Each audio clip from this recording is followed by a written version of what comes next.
अपना remain part of topic clauses का next part noun clauses. Noun clauses से तात्पर्य संज्ञा या सर्वनाम के स्थान पर काम आने वाले शब्द। अब अपन को देखना होगा कि जो शब्द संज्ञा या सर्वनाम के रूप में अपन सब्जेक्ट के स्थान पे, ऑब्जेक्ट के स्थान पे, प्रीपोजिशन के स्थान पे, कॉम्प्लीमेंट के स्थान पर, केस इन अपोजिशन अर्थात संज्ञा या सर्वनाम जो कि सब्जेक्ट के रूप में लिया गया हो उसके लिए प्रयुक्त सेंटेंस के रूप में ये एक आपका भाग है क्लोज का, जिसके अंदर आपको उस शब्द का किस स्थान पर प्रयोग हुआ है। यदि उसका सब्जेक्ट के स्थान पर प्रयोग हुआ है तो सब्जेक्ट के स्थान को ढूंढना होगा, ऑब्जेक्ट के है तो ऑब्जेक्ट के लिए ढूंढना होगा, प्रीपोजिशन के लिए है तो प्रीपोजिशन का ढूंढना होगा, कॉम्प्लीमेंट का है तो कॉम्प्लीमेंट का ढूंढना होगा, और केस इन अपोजिशन अर्थात सब्जेक्ट के रूप में जो भी कर्ता प्रयुक्त है उसके लिए जो शब्द जो वाक्य बनाया हुआ है वे वाक्य केस इन अपोजिशन कहलाएंगे। Noun clauses are same functions, ठीक वही कार्य करता है एज ए क्लोजेस जो कि क्लोज का होता है अर्थात उपवाक्य का होता है। किसका होता है? उपवाक्य का। It has groups of words, यह है शब्दों का समूह,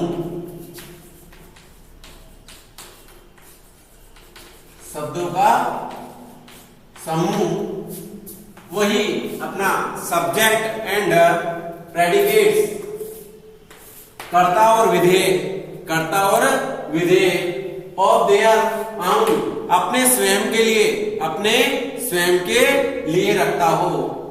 दे आर इंट्रोड्यूस्ड, इन शब्दों को हम introduced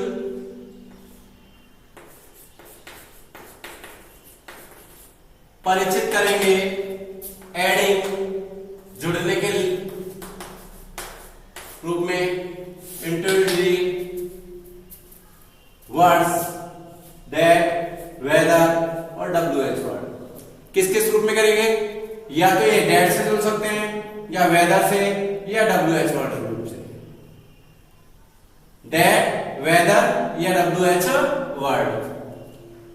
we should use place of a, we should use हम उपयोग करना चाहिए, हमें उपयोग करना चाहिए प्लेस ऑफ ए सब्जेक्ट, एक कर्ता के स्थान पर, कर्म के स्थान पर अर्थात ऑब्जेक्ट के स्थान पर, प्रीपोजिशन, प्रीपोजिशन के तुरंत बाद, कॉम्प्लीमेंट अर्थात एक सेंटेंस के कॉम्प्लीमेंट प्लेस पर, एक सेंटेंस के कॉम्प्लीमेंट प्लेस पर अर्थात आफ्टर सेंटेंस, आफ्टर सेंटेंस या तो वह किसी WH वर्ड से या वेदर से या डेट से जुड़ा हो।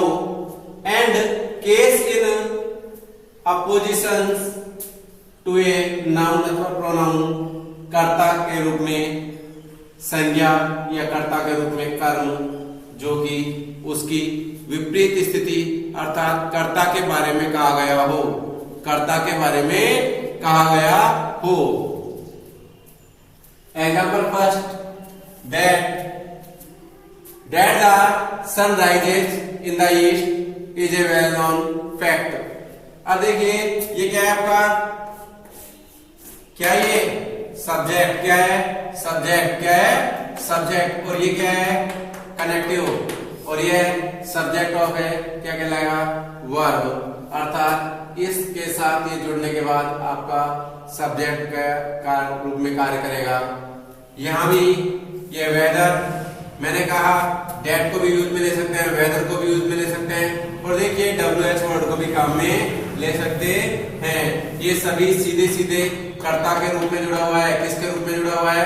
कर्ता के रूप में। तो तीनों एग्जांपल तीनों दृष्टि से अलग अलग दर्शाए हैं मैंने पहली बार, क्योंकि आप इन तीनों को अलग अलग समझ सकें। इनका उपयोग वर्ड कोई सा भी यूज कर सकता है, चाहे वो डेट हो, चाहे वेदर हो, चाहे WH वर्ड हो, कोई सा भी वर्ड हो, चाहे डेट यूज में ले लो, चाहे वेदर यूज में ले लो, चाहे वेयर यूज में ले लो, लेकिन इनके साथ क्या जुड़ा हुआ है? सब्जेक्ट।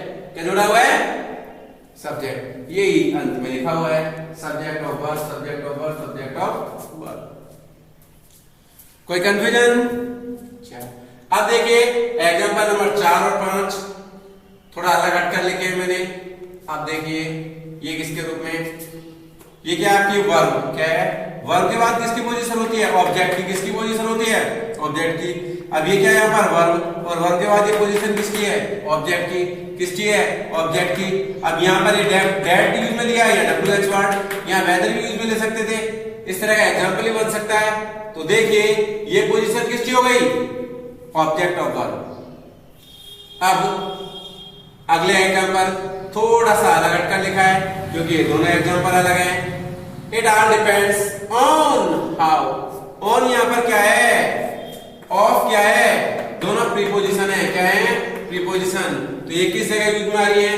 प्लेस ऑफ प्रीपोजिशन के रूप में। किसके रूप में? प्लेस ऑफ प्रीपोजिशन के रूप में। कोई कंफ्यूजन? आगे life is what we make. अब देखिए ये फैक्ट, ये तथ्य निकाल दिया, life is what we make. अब उसके नीचे द फैक्ट इज दैट, ये भी एक फैक्ट है। क्या है? फैक्ट। अब फैक्ट होने के कारण ये बना दिए गए कॉम्प्लीमेंट ऑफ वर्ब। अर्थात मैंने कहा था ये इस जो वाक्य होता है इसके पूरक होते हैं। क्या होते हैं? इसके पूरक। अर्थात इसका जो पूरा life is what we make. Life है क्या है? व्हाट वी मेक, जिसे हम बनाते हैं। जीवन क्या है? जिसे हम बनाते हैं। द फैक्ट इज, तथ्य क्या है? तथ्य ये है the sunrise in the east. तो ये वास्तविकता में प्रिंसिपल क्लोज। क्या है? Principal clause. और ये क्या है? एक उप वाक्य जिसे इंग्लिश में बोल देते हैं क्लोजेज। क्या बोल देते हैं? क्लोजेज। और यह है एक किससे जुड़ा हुआ है? प्रिंसिपल क्लोज से। अतः इसको जोड़ने के लिए व्हाट और डेट का उपयोग किया गया है। इसका ये क्या है? एक सारांश। क्या है? सारांश। अतः यह सारांश से क्या कहलाएगा? कॉम्प्लीमेंट। कॉम्प्लीमेंट का हिंदी अर्थ होता है पूरक। क्या होता है? पूरक। क्या होता है? पूरक। अर्थात इस वाक्य को पूरा करने वाला, इस तथ्य को प्रूफ करने वाला, इस तथ्य को प्रूफ करने वाला, इस तथ्य का भाग वो कहलाएगा कॉम्प्लीमेंट। कॉम्प्लीमेंट का तात्पर्य होता है पूरक वाक्य। अर्थात इसे इंग्लिश में रिमेन पार्ट भी बोल सकते हैं, शेष बचा हुआ।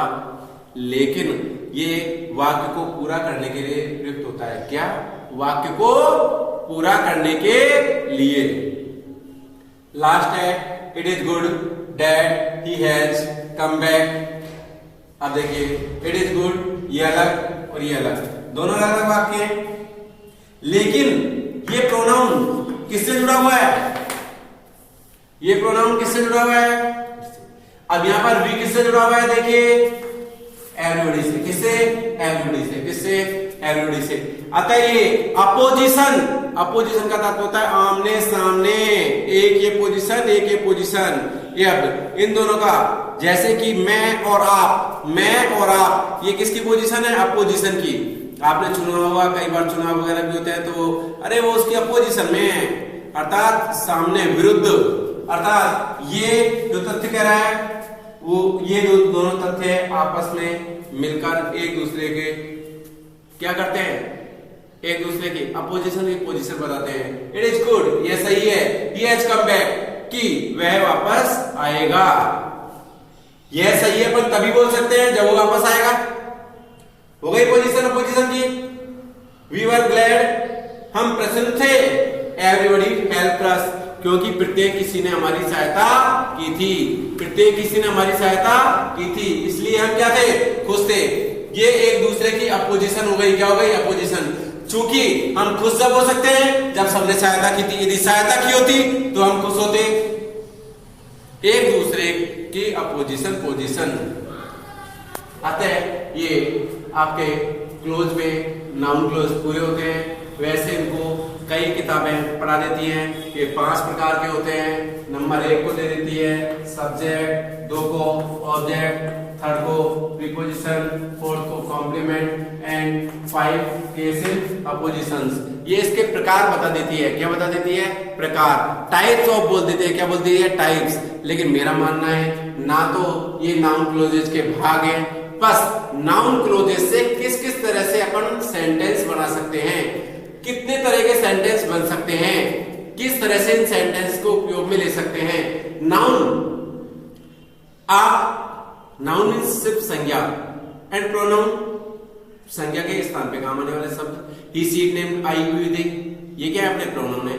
ये दोनों मिक्स होने के बाद ये या तो अपने साथ में किसी शब्द को जोड़े, वो एक सब्जेक्ट के लिए यूज में आ रहा हो, एक ऑब्जेक्ट के लिए यूज में आ रहा हो, या किसी प्रीपोजिशन के बाद में हो, या तो मैंने एक वर्ड यूज में लिया है अ प्लेस ऑफ, उसका स्थान।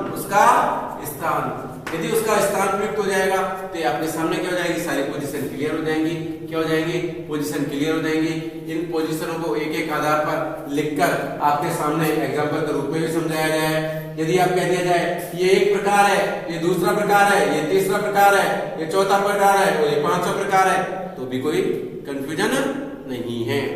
अतः इनको और किताब में एक बार पढ़ें, एक बार समझें। किताब में समझने के लिए होमवर्क है पेज नंबर 113, 114 एंड 115 पर पूरे ये टाइप्स ऑफ नाउन्स में पढ़ाए हुए हैं। आप एक बार देखें, समझें। आपके उसके अंदर दैट को अलग, वेदर को अलग और WH वर्ड को नाउन के रूप में अलग पढ़ाया है। लेकिन मैंने तीनों को एक साथ सामूहिक जोड़कर और कंपेयर करते हुए पढ़ाया है कि अपन इस डेट को भी यूज में ले सकते हैं, वेदर को भी यूज में ले सकते हैं, वेयर को भी यूज में ले सकते हैं। ये तो एक सब्जेक्ट प्लेस ऑफ सब्जेक्ट के रूप में, ये प्लेस ऑफ ऑब्जेक्ट के रूप में, ये प्लेस ऑफ प्रीपोजिशन क्योंकि प्रीपोजिशन के बाद में है, या ऑब्जेक्ट के बाद में है, ये सब्जेक्ट के साथ में है, या किसके साथ में है? कॉम्प्लीमेंट के साथ में, और ये अपोजिशन की पोजीशन है। बस इतना सा ध्यान रखना है। ये परीक्षा में किस तरह से पूछा जाएगा, ये भी एक अपने मन में बहुत बड़ा क्वेश्चन आता है, और ये 10वीं के भैयाओं के लिए बड़ी स्थिति की बात है। तो मैं आप लोगों को बता दूं, ये सिंपल आधा आधा एक नंबर में 2 प्रश्न। कितने? आधा आधा नंबर में हाफ प्लस हाफ बराबर 1 है ना। इसको हाफ मल्टीप्लाई 2b लिखकर दे देते हैं। 2 प्रश्न आएंगे, उनमें बाय चांस पूछ लिया जाता है कि ये किस स्थान पर है, ये प्रयुक्त किस स्थान पर है। तो ये आपको दिख रहा है तो सब्जेक्ट के स्थान पर बता देना। यदि ये ऑब्जेक्ट के स्थान पर दिख रहा है, क्या दिख रहा है? ऑब्जेक्ट के स्थान पर, तो ऑब्जेक्ट के स्थान पर बता देना। प्रीपोजिशन के साथ है तो प्रीपोजिशन के साथ में, और कॉम्प्लीमेंट के साथ में तो कॉम्प्लीमेंट के साथ में, और अपोजिशन की पोजीशन है तो अपोजिशन के रूप में। वैसे ये पूरा टॉपिक नाउन क्लोज कहलाता है, अर्थात ये सब किसके रूप में आए? नाउन के रूप में। किसके रूप में? नाउन के रूप में। और नाउन को विभेदित कर दिया जाए तो noun as a subject, noun as a object, noun as a preposition, noun as a complement and noun as a case in apposition. Okay, welcome. आज का टॉपिक इतना।